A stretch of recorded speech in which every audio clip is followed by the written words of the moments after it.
ሰላም ሰላም ተመልካቾቼ እንዲሁም የወደፊቱ እኔ እንደምን አላችሁ? ሁሉ ሰላም እግዚአብሔር ይመስገን። አሁን ልናገር የፈለግኩት ነገር ትንሽ እስቲ ስለ ወንድነትና ስለ አባወራነት ወይም ስለ ወንድነት እናውራ። ወንድነት ምንድን ነው? የወንድነት መገለጫስ ምንድን ናቸው?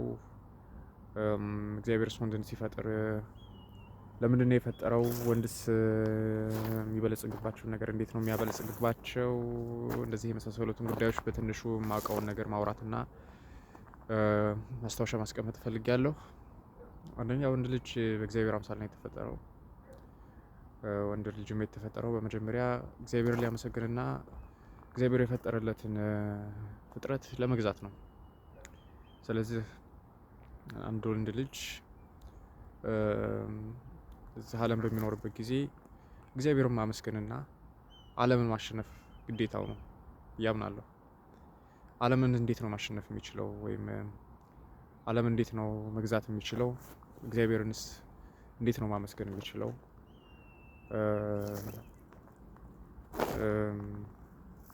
ያ መጀመሪያ እግዚአብሔርን ሰው ማመስገን የሚችለው ከቃል በላይ እግዚአብሔርን በመምሰል ነው አለ አይደል?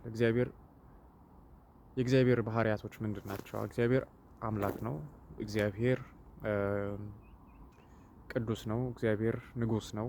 እግዚአብሔር ኃይለኛ ነው። እግዚአብሔር ርኅሩህ ነው። እግዚአብሔር መልካም ነው። እግዚአብሔር እውነተኛ ነው። እግዚአብሔር ሁሉን አዋቂ ነው።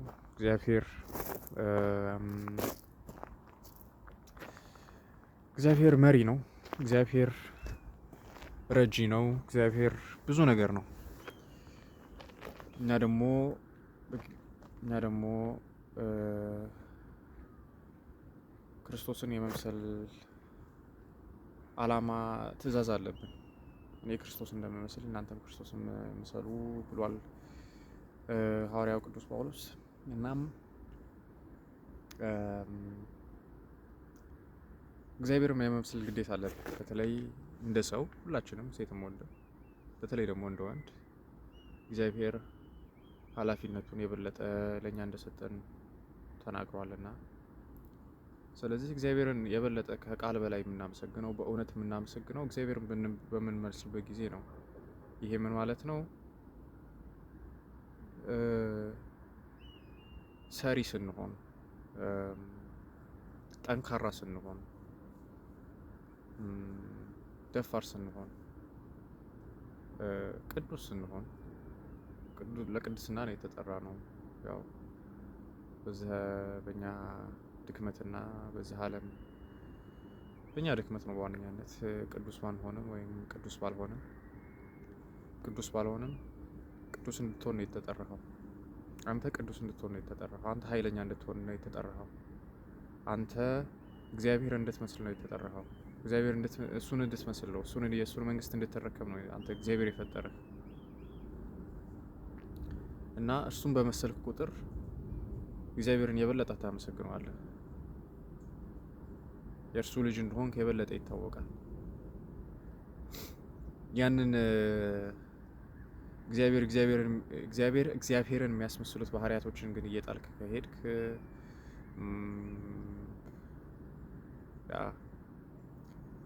አመሰግነዋል በቃልህ ብታመሰግነው ዋጋ የለውም።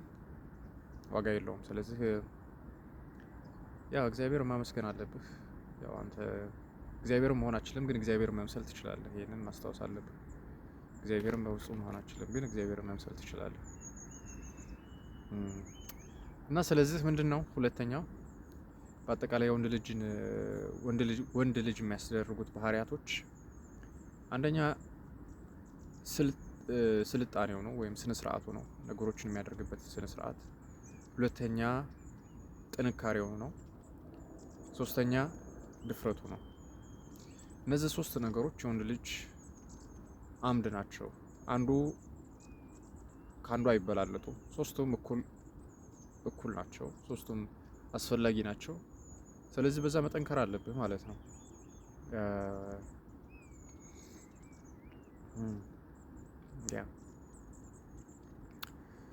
ይህን ስንል ምን ማለታችን ነው? ወንድ ልጅ ስነ ስርዓት ስንል አንድ ወንድ ልጅ ሊያደርጋቸው ከሚገባቸው ነገሮች አንዱ ስነ ስርዓት ሊኖረው ይገባል። ነገሮችን የሚያደርግባቸው ነገሮች ይሄ ማለት ለምሳሌ የምተኛበት ጊዜና ሰዓት፣ ነገሮችን የምታደርግባቸው ሂደቶች ስነ ስርዓት ይፈልጋሉ። እነዚህ ስነ ስርዓቶች መተንበያ አለባቸው። መታወቅ አለባቸው ማለት ሁሉ ጊዜ የምታደርጋቸው ነገሮች ሊሆኑ ይገባል። አንዴ መተው አንዴ መቅረት አይደለም። ዲሲፕሊን ሆኖ እነሱ ነገሮች ማጠንከር ያስፈልጋል ማለት ነው። የዛን ጊዜ ወንድነትህ ይበለጽጋል፣ ወንድነትህ ይጠነክራል፣ እግዚአብሔርንም የመምሰል አቅም ከፍ እያለ ይመጣል ማለት ነው። ሁለተኛው ደግሞ ጥንካሬ ነው። ጥንካሬ በሰውነት መጠንከር አለብህ። አሁን ምንም እንኳ የታሪክ እውቀት ባይኖረኝም ግን ብዙ አባቶቻችን የኢትዮጵያኖች በተለይ የበፊቶቹ እጅግ በጣም ጠንካሮች ነበሩ። በአካል ብቃት ጠንካሮች ነበሩ። አይምሯቸው ጠንካራ ነበረ። አንተም ራስህን ማጠንከር አለብህ። ኃጢአት አይደለም ጡንቻን ማጠንከር ወይም ሰውነትን ማፋፋት። ያ በእርግጥ መጾም አለብህ፣ መጸለይ አለብህ። እሱ ጡንቻ ነው። ሰውነት ስጋህን ማደለብ እና ስጋህን ማበልጸግ ለጉራ ብቻ አይደለም። ለጉራ ከሆነ አው ኃጢአት ነው። ነገር ግን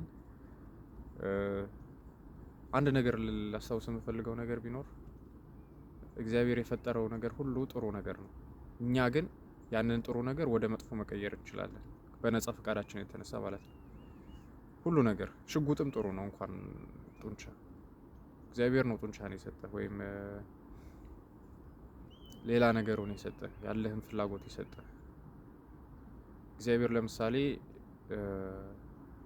የሩካቢ ስሜት ውስጥህ አሳድሯል። ያ ጥሩ ነገር ነው።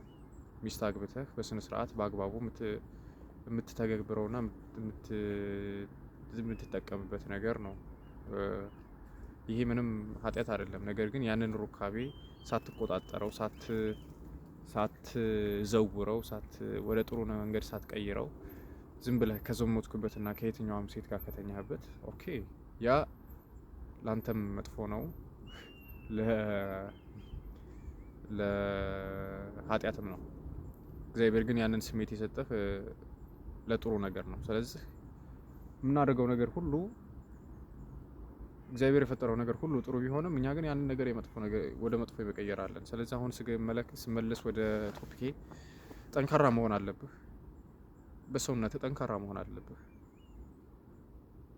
ያ ሰውነትህን ማጠንከር አለብህ። ጡንቻ ሊኖርህ ይገባል።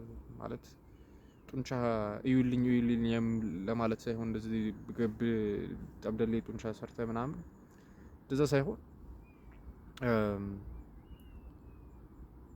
ሳይሆን ስራበት። ቤተሰቦችን ለመርዳት ይሆናል፣ ሰዎችን እቃ ለማገዝ ይሆናል፣ ትክክለኛ ስራ ለማገዝ ማለት ነው።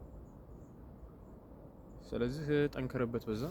ሶስተኛ ደግሞ ድፍረት ነው። ድፍረት ነገሮችን እንድታደርግ የሚረዳህ ነገር ነው።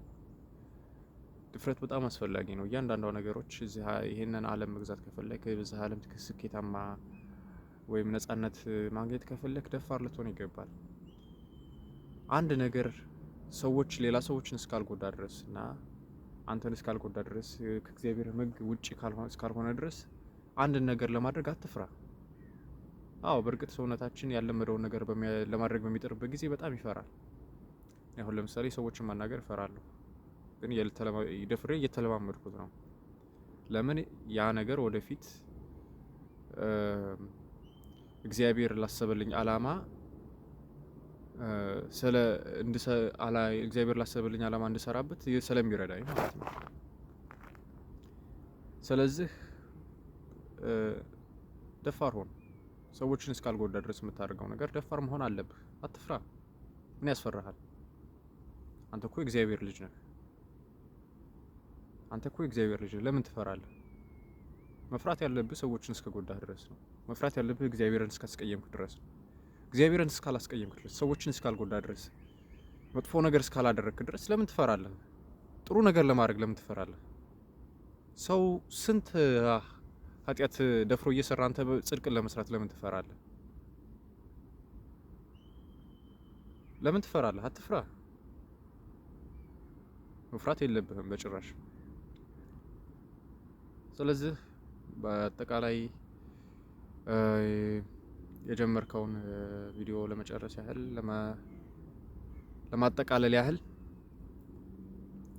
ወንድ ልጅ የተፈጠረው እግዚአብሔር ለመምሰል ነው። እግዚአብሔር የሰጠውንም ዓላማ ለመወጣት ነው። እግዚአብሔርን ለማመስገንና እግዚአብሔር የፈጠረለትን ነገር ለመግዛት ነው። እዛም ላይ ለመሰልጠን ነው። ለዚህም የሚያስፈልገው ነገር ምንድነው? ስነ ስርዓትና ስልጡንነት፣ ጥንካሬና ድፍረት ናቸው።